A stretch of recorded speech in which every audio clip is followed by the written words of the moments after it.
We're going to show you the proper way to check your track tension to make sure it is correct. So the first thing that you need to do is get the side that you're working on off of the ground. And then double check, crawl underneath right here, and double check that your tracks are off of the ground. So once you have that done, then we'll go over here. And then you'll come into here, and these clips right here, this one here and this one here, are for your tracks. You want to undo the one that is on the ground that you're not working on. So this one here is your left track, this is your right track.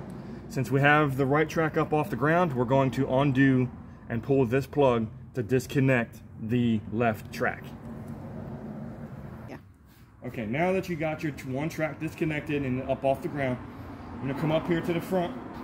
These are your front wheels. These are the ones that you use to adjust your track tension. And you want to put what we call our lollipops on.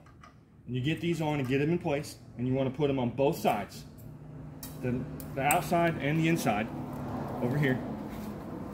I don't have that on there just because we're not doing that, and just showing you, but you want to make sure that you have both lollipops on. And then once you have both lollipops on, you want to loosen up these bolts.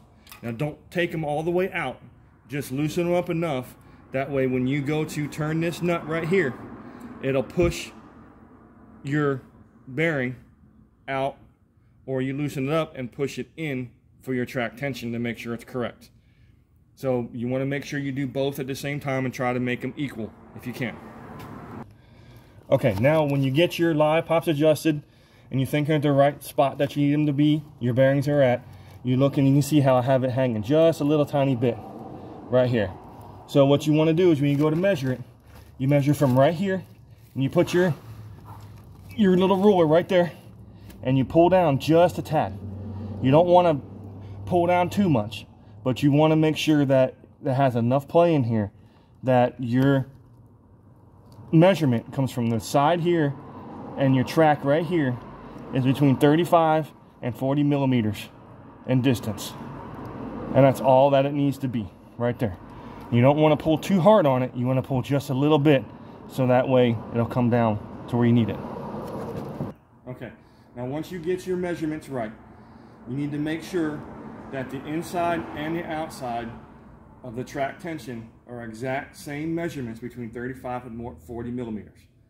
Once you get both of them exact, then you can come up here and you tighten your bolts down on both sides and make sure that they're cranked down to where they need to be, and then jump up on the machine and turn it on, and now you have the one track disconnected so it won't go anywhere. You get the track rolling, move it around a couple times, and once you get it rolled around a couple times and kind of get things loosened up and set in place, then you come out here and you double check your measurements on the inside and outside of your track, and then adjust as needed. And then once you get your track set between 35 and 40 millimeters, you're good to go to work.